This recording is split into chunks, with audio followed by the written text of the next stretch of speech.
All right, this is Insecure, Season 4, Episode 6.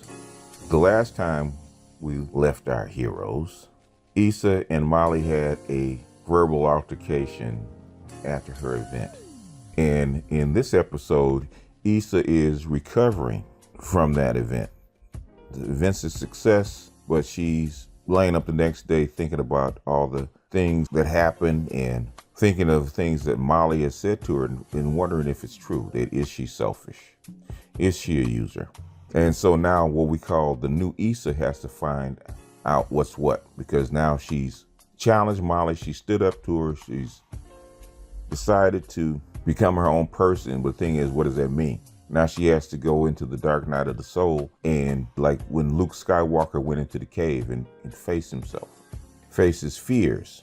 So now Issa is facing the fear of mediocrity. What is she? She's always been defined by other people, but now what is she?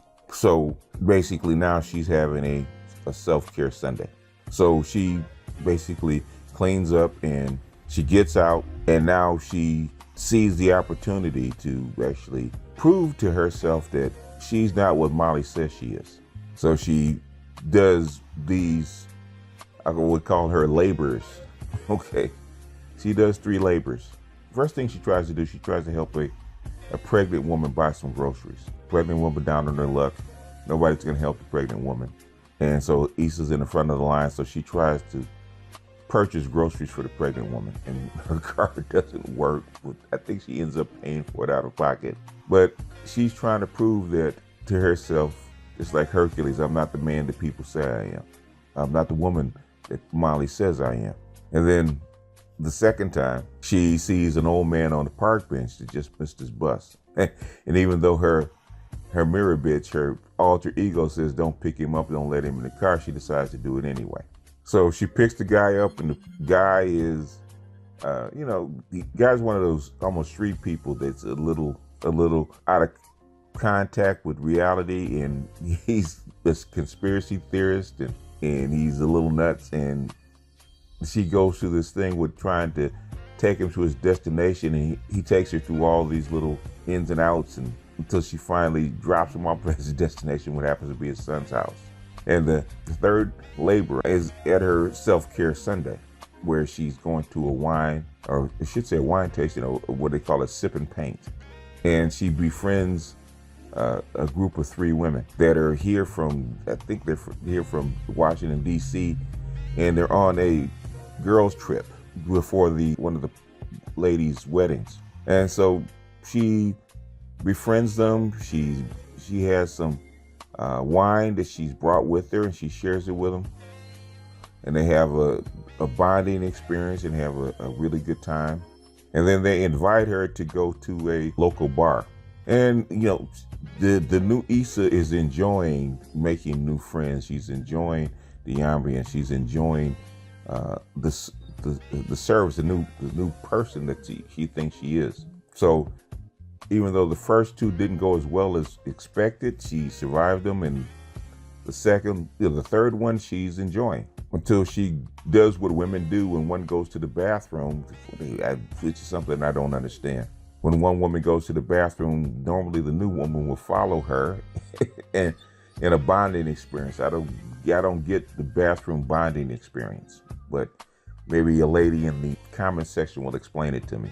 And she's on the toilet, and she's talking to her newfound friend. And then after about 2 or 3 minutes, it gets quiet. And Issa gets up and finds out that the bathroom is empty. And then she decides to go back out into the restaurant, back to her table. And her compatriots are gone. They've bailed on her without paying the tip, without paying the tab. And she looks down at the table, and there's a girls' trip list of dares and points, and the checklist says of things to do and points to get is, one is to befriend a stranger, which they've done, and which is her, and the second is to dine and dash, and you get extra points if you combine any one of the 2. So they've befriended her, taken her to a restaurant, and dashed on her, so she's become the butt of the joke. And so she gets in the car and she starts driving, looking for these ladies. And when she locates them, and stops. In her mind, she's getting out the car with the painting, and she goes up and she smashes the painting over the head of one of the ladies she tried to befriend. And she cusses them out and jumps back in her car, and then that vision ended and a horn honks behind her, and she realizes that she didn't actually do it. She just imagined herself do it. And she drives on and she sees the women walking down the street, and she decides not to do anything. And at that point, she realizes that things aren't going too well. And so she decides to make a phone call.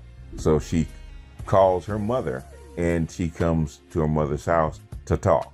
And when she first gets there, she's pretending like there's nothing wrong. But her mother, mothers know. When mothers know their child from the time that they're conceived, and her mother knows that something's off. And even though she's talking around it, her mother has gotten the point that something's wrong, and she starts to hug her, and then Issa starts to cry. Little Issa comes out, and little Issa starts to cry. And that's the beginning of the conversation she has with her mother. And in the child's image, by the time a child gets to be 6 or 7, when they come to the knowledge of I am a person and really start to be aware of what's going on around them, okay, their parents are established. Their parents seem to be perfect. Their parents seem to have everything organized. And they do by that time, because they've had 5-6 years to figure things out and get a routine. So Issa's vision of her mother at 30 is, you got a house, you got kids, you have a husband. And her mother tells her that's just the way it looks. She says, I didn't think I could have kids.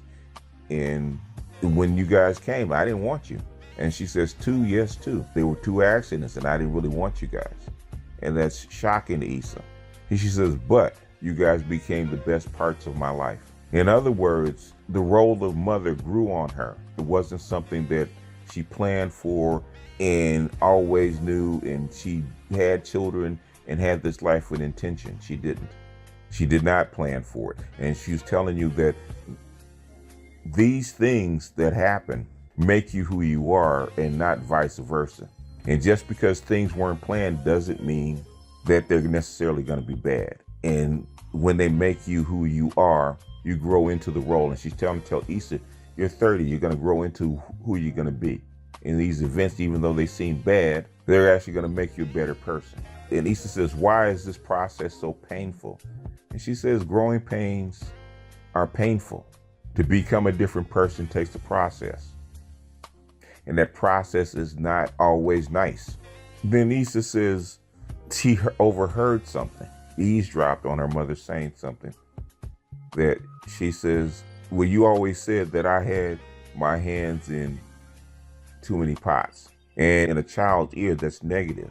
But her mother says she admired that about Issa, that Issa wasn't afraid to try different things and explore different things. And she admired that quality in Issa. And a lot of times, children don't think that their parents admire them or admire qualities in them or admire qualities in them that maybe they didn't even have. And that's always shocking to children. I remember I told my son playing basketball, even though he's not in the NBA, he didn't play D1 college, he asked me who my favorite basketball player was. And he was shocked with the answer. I said, you're my favorite basketball player. Why? Because I love you and I see me through you. And that's basically what Issa's mother was telling her. You're my child. I admire those qualities in you. And I think that admiration from her mother, that permission from her mother to be this new person, to embrace the role that she's taken on, kind of gives her the courage to actually go back out. In fact, she goes home, she finds her little stash. Now she takes a few puffs, dances a few jigs and to some music. And then as things happen, when you take a few puffs, you go to the fridge and there's no food. Okay, you get the munchies. So now Issa's got the munchies. So now she's got to go out and find food. Now, understand this. Now, all throughout the show, Kelly has been calling her and leaving messages to see if she's gotten back in pocket, if she's reached out to Molly so that they can squash it so that they can make up. And Issa has continually said that why should she reach out to Molly? Molly is just as wrong as I am. Molly can reach out to me. And so basically the group is trying to pressure her into fixing this by doing what Issa normally does. Now Issa, until last episode, has never really stood up to Molly, has always been the one to extend the olive branch to Molly, to get back in pocket and be the support in a supportive role to Molly. And this time she's decided not to so far. So she gets out her car, she walks up to the Ethiopian restaurant, their favorite restaurant, the restaurant that they started the series in with her and Molly celebrating her birthday. And she peeks inside and guess who's sitting at the table? Molly. Molly's on the phone sitting at her table, unaware. So Issa's looking through the door and she looks into the mirror that's next to the door, right? And she's looking to her alter ego, her mirror bitch. And for once, her alter ego has no answers. In other words, you're on your own. You got to make this decision on your own.